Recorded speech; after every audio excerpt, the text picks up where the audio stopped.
आप गाड़ी स्टार्ट करने के लिए चाबी घुमाते हैं और इंजन जिंदा हो जाता है। लेकिन इस पूरी कहानी में एक छोटा सा हीरो है जिसके बिना कुछ भी मुमकिन नहीं, और वो है इग्निशन कॉइल। ये छोटा सा डिवाइस एक बहुत बड़ा काम करता है। तो चलिए एक सवाल से शुरू करते हैं।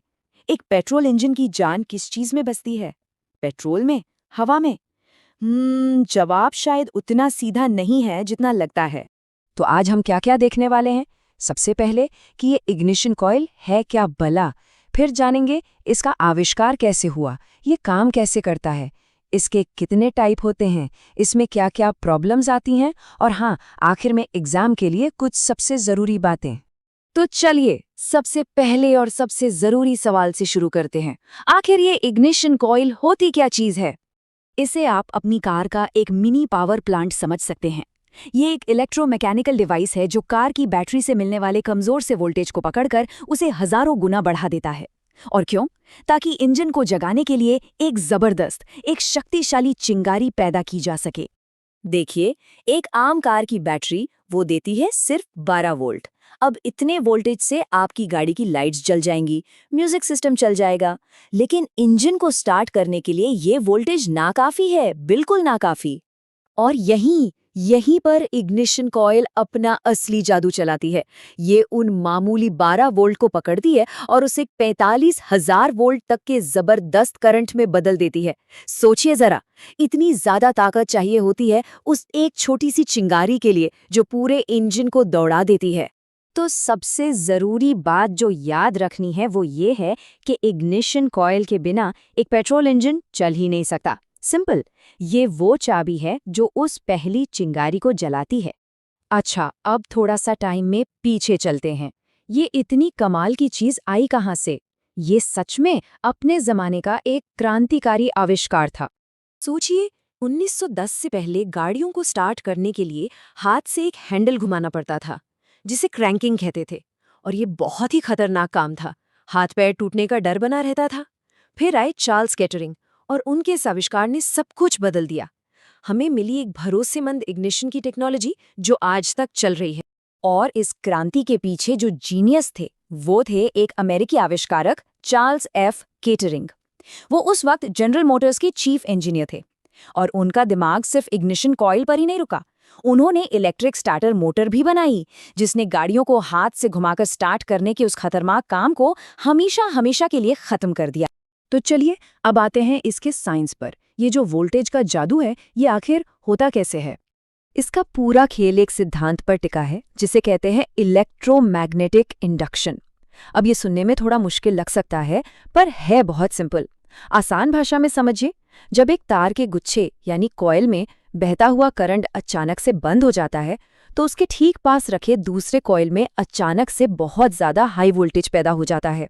बस यही इसका राज। और ये वोल्टेज बढ़ाने का जो सारा राज है ना, वो कॉइल की बनावट में छिपा है। इसके अंदर दो तरह की वाइंडिंग होती हैं। एक होती है प्राइमरी वाइंडिंग, इसमें मोटे तांबे के तार के बस 200-300 चक्कर होते हैं।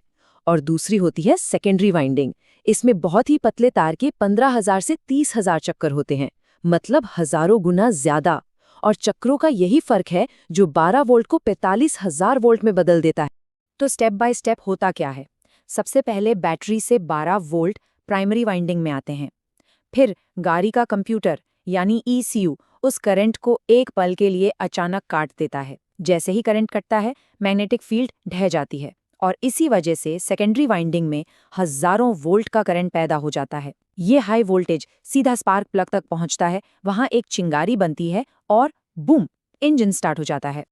अब देखिए, टेक्नोलॉजी कभी एक जगह नहीं रुकती। समय के साथ इस इग्निशन कॉइल में भी बहुत बड़े बड़े बदलाव हुए हैं। देखते हैं कैसे। शुरुआत हुई थी पुराने जमाने की गाड़ियों में लगे कैन टाइप कॉइल से, जो एक डिस्ट्रीब्यूटर के साथ काम करते थे।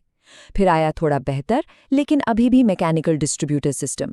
उसके बाद टेक्नोलॉजी ने छलांग लगाई और आया DIS यानी डिस्ट्रीब्यूटर लेस इग्निशन सिस्टम। ये इलेक्ट्रॉनिक था और ज्यादा भरोसेमंद था। और आज की मॉडर्न गाड़ियों का स्टैंडर्ड है कॉइल ऑन प्लग या COP। इसमें हर स्पार्क प्लग के ठीक ऊपर उसकी अपनी एक कॉइल लगी होती है। इसका फायदा, पावर का लॉस लगभग 0 और परफॉर्मेंस एकदम टॉप क्लास। अच्छा, थियरी तो बहुत हो गई, अब जरा प्रैक्टिकल बात करते हैं। अगर ये इग्निशन कॉइल खराब हो जाए तो पता कैसे चलेगा और इसे टेस्ट कैसे करते हैं? अगर आपकी गाड़ी में कॉइल खराब हो रही है तो कुछ लक्षण साफ दिखने लगते हैं, जैसे इंजन स्टार्ट ही नहीं होगा या फिर गाड़ी चलते चलते झटके लेगी, जिसे मिसफायर कहते हैं। माइलेज अचानक से गिर जाएगा, गाड़ी की पिकअप या पावर कम महसूस होगी, और हाँ, डैशबोर्ड पर चेक इंजन की लाइट भी जल जाएगी। पुरानी गाड़ियों में मैकेनिक इसे एक मल्टीमीटर से चेक कर लेते थे।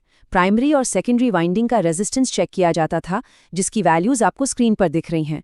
लेकिन आज की नई गाड़ियों में ये काम बहुत आसान हो गया है। बस एक ओबीडी स्कैनर लगाना होता है और वो कंप्यूटर से सीधे बात करके बता देता है कि कौन से सिलेंडर की कॉइल में प्रॉब्लम है। और अब आते हैं हमारे आखिरी हिस्से पर। चलिए फटाफट से उन सभी ज़रूरी पॉइंट्स को रिवाइज कर लेते हैं जो किसी भी एग्जाम या इंटरव्यू के लिए आपको पता ही होने चाहिए। तो क्या है वो की पॉइंट्स? पहला, ये एक तरह का स्टेप अप ट्रांसफॉर्मर है। दूसरा, इसका आविष्कार 1910 में चार्ल्स केटरिंग ने किया था। तीसरा, ये सिर्फ और सिर्फ पेट्रोल इंजन में इस्तेमाल होता है। और चौथा, इसका एक ही मकसद है, स्पार्क प्लग को हाई वोल्टेज पहुंचाना। और हाँ, एक मजेदार लेकिन बहुत जरूरी बात, डीजल इंजनों में इग्निशन कॉइल आपको कभी नहीं मिलेगी। बिल्कुल नहीं। क्यों? क्योंकि डीजल इंजन चिंगारी से नहीं, बल्कि हवा को बहुत ज्यादा दबाकर जो गर्मी पैदा होती है, उससे चलते हैं। इसे कंप्रेशन इग्निशन कहते हैं। ये दोनों इंजनों का सबसे बड़ा फर्क है। तो अब आखिर में एक सवाल आपके लिए। जब हम ये समझ चुके हैं कि डीजल इंजन कैसे काम करता है, तो क्या अब ये सोचना आसान नहीं है कि उसे इग्निशन कॉइल की जरूरत क्यों नहीं पड़ती? इस पर थोड़ा सोचिएगा जरूर।